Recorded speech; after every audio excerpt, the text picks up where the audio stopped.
So when last we left off, we had a fitment issue, whereas one of the panels was slightly growing a little too wide on the sections, which caused real problems out to the edges. So I was able to scrounge up just enough to make another panel of the one we needed to fix. And I've got my new stack of the ones that are slightly wider to match up the pattern. And those are the 2mm strips we need to sand down. And then these strips we still need to sand down to 10 millimeters. So without kind of droning on about it, we're gonna get quick sand these down to the rough dimensions they need to be. The nice thing about these two strips, since they're going this way and they're all the same across, we just have to get in that ballpark so we don't have to be quite as exact as the strips we were making going out. So let's jump over, get these sanded down real quick, and we can start dry fitting up and then see how it's going to turn out. Sanding down all these strips is always my least favorite part because, well, other than actually sanding the finished board, because it's so much time spent at the drum sander for sometimes 50, 100, 200 strips, and running them through multiple times is pretty tedious. On this sander, I don't run too many strips side by side at a time because otherwise it starts to flex and you get some variation in the actual final thicknesses of the strips. Boy, oh boy, so getting close to the glue up part of this project, and I'm going to be honest with you, I'm really nervous about this one just because of all the problems I've run into already. I'll come in for a close-up, actually show what the pattern's looking like right here, but right now we're sitting at is probably making this board about a just short 24 inches, and when it's all trimmed up, it'll probably be right around the 18 and a half width. So it's going to be a long one, and it's very substantial because we're at about 2 inches right now, so I'll probably lose about 1/8 of an inch after planing, maybe slightly more, so it's still going to be probably inch, a little over 1 3/4 inches, closer to 1 7/8. One thing, I have a couple clamps on here. I have the pattern laid out, and definitely in patterns like this, it's important to go through and verify that the pattern is correct all the way across. And then take a pen, not necessarily a marker or anything that's gonna bleed down into the wood, and mark a lot of guys, and I like to do it also, draw a triangle top to bottom on here, because once you get into the glue up phase, so many strips, if you're gonna do it in one shot, or even if you break it up into multiple shots, it'll create a nice reference, because right now I've used the center pattern here to line up all these strips going throughout the length of it. But once I get glue on there and start getting everything sandwiched together, I'm not gonna be able to really see that very well. So you need something very substantial to be able to, quick align stuff, get the next strip on there, bam, bam, bam, bam. So right now 24 inches, but I need to cut, and I'm gonna cut a couple of strips of hardwood, probably, let's see, whatever I have, scraps to go on the ends here. That will get glued to the ends of these. They'll be cut off later, but it'll serve two purposes. When it's clamped up, it'll distribute the pressure evenly and kind of lessen the chance of it kind of denting in and kind of bending and kind of warping the pattern. Number two, once it's planed down, since we'll be planing in grain, you get blowout on the ends because it just shreds the ends of the board, so that'll prevent that from happening. So I'm gonna get those pieces cut. Then I'm gonna draw my pattern on here, and we're gonna get moved into the other room to get set up for the glue up. So see you in there. All right, it's about go time here. So I'm gonna have to do half at a time as far as the glue application, assemble those, and then lay out the rest of the parts. So I took out of this section here, all these that are laid out one by one in order exactly how they go. Plus I have them all marked out with multiple lines on angles so I can do a quick alignment after I kind of press them just by hand right here while I get everything else glued up. So I'm gonna go pretty heavy on the glue, especially on these first parts, just because they're gonna have a little time of sitting there before I get the clamp pressure on them. So that'll give me a little bit more work time. So let's get to it. Definitely probably should have on this this part broken the sections into fewer, because those really thin strips in the middle there, as they sat with glue, and well, number one, it was tough to get glue on them because they all wanted to move all over the place. but as they sat there with glue, they started to warp quite a bit, which made assembly a little more difficult. So hindsight being 2020, I probably would have done a fewer at a time and then just worked in sections.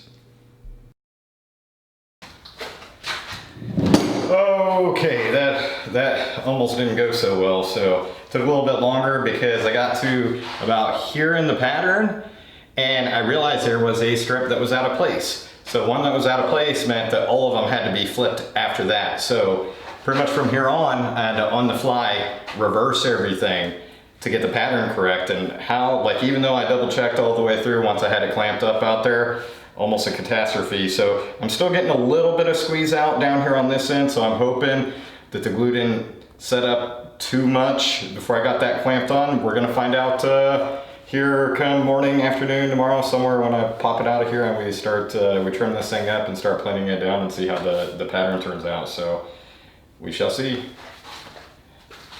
So I'm just squaring up the edges on here so it'll fit through my 20-inch planer. If I would have mathed correctly, I would have actually got the measurements correct so I didn't have to cut up so much.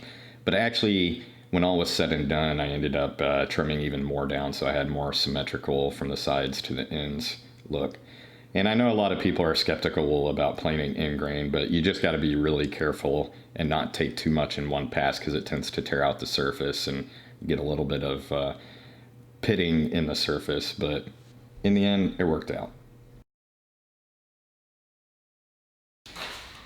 So I just got done planing down this big beast of a cutting board here. I actually, yesterday morning did the initial planing of it, but what I like to do after I plane off all the surface glue and everything and get it down relatively flat, I like to let it sit for a day or two, so it's been probably about 36 hours or so now, and there was a slight wobble in it, but over the past day or so, it kind of flattened out a bit. So actually there is no wobble in it now, which I'm actually very happy about that. So what I have to do now is, now I need to square up the sides after that rough cut to get the sides where I need them, and then cut off these end strips, and then we're gonna get to sanding and starting to finish this up. I gave it a quick wipe this morning with some denatured alcohol real lightly to see what the colors were gonna look like. And I'm really excited about this one. So without further ado, let's get this trimmed down and start sanding and finishing it, see how it turns out.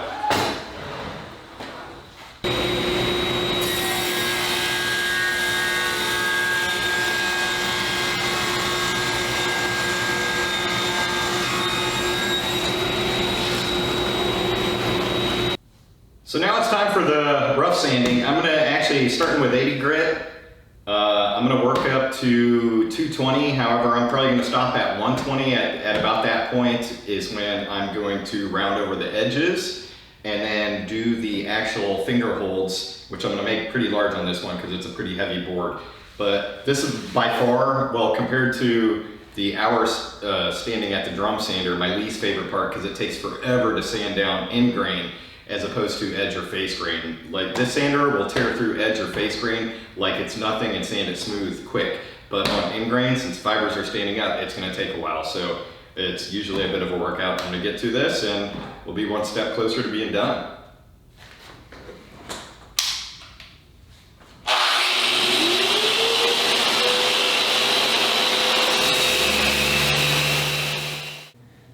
You definitely got to take your time sanding in-grain boards because of just how tough it is, because you're sanding the ends of the grain standing up. So unlike face or edge grain, you're not actually cutting the individual fibers. It's really just, it's borderline burnishing.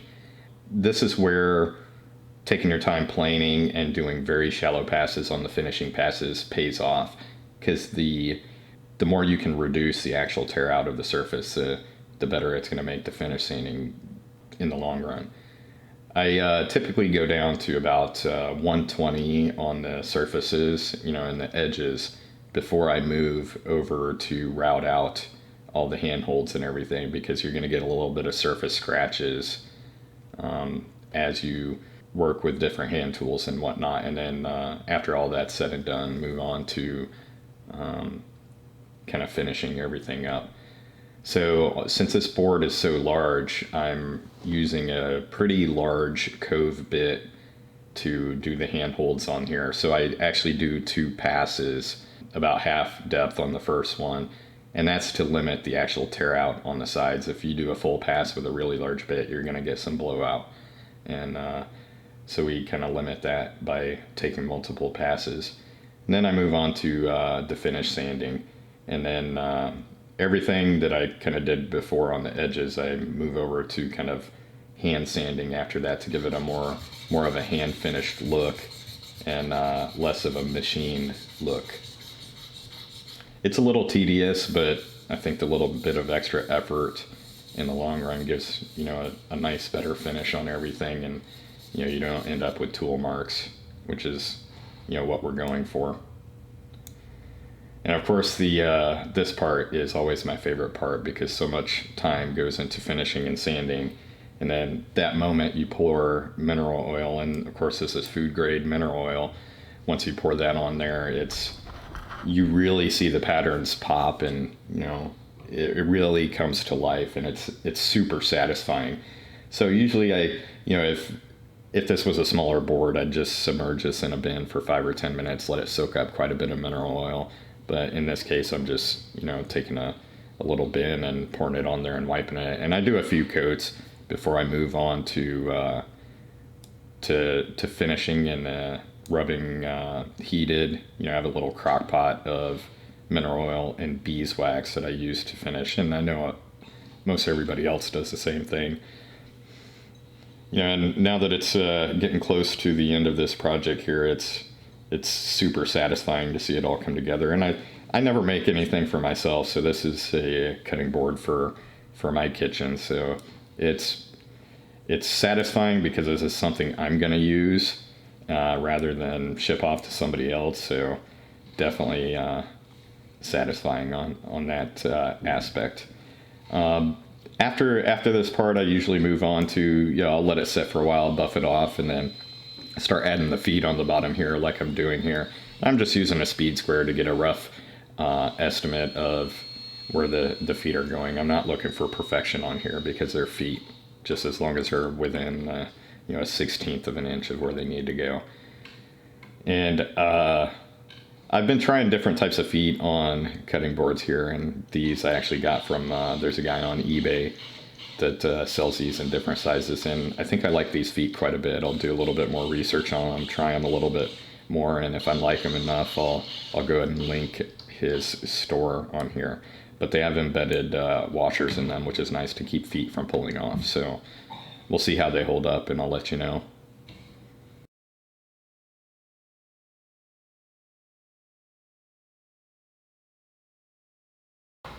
So we're here with the finished product, the fruits of our labor throughout this process. And if you followed from the first video, ran into some issues and had to redo some stuff.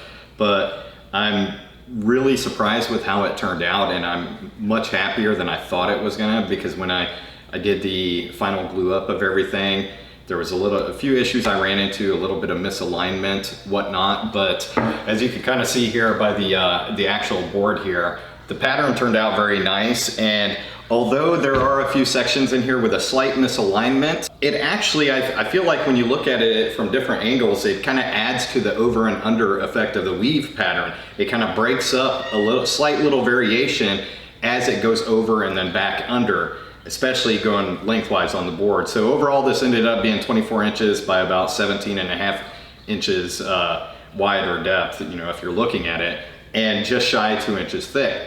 So this is a really large cutting board, and this will probably just be used for carving up large things like, you know, who knows, Thanksgivings and special events, stuff like that. But it was really just, you know, obviously an overkill project. You know, why spend so much time making a cutting board? I just feel like if you make the same things over and over again, it gets kind of boring and monotonous. And plus it's always fun to kind of stretch the limits of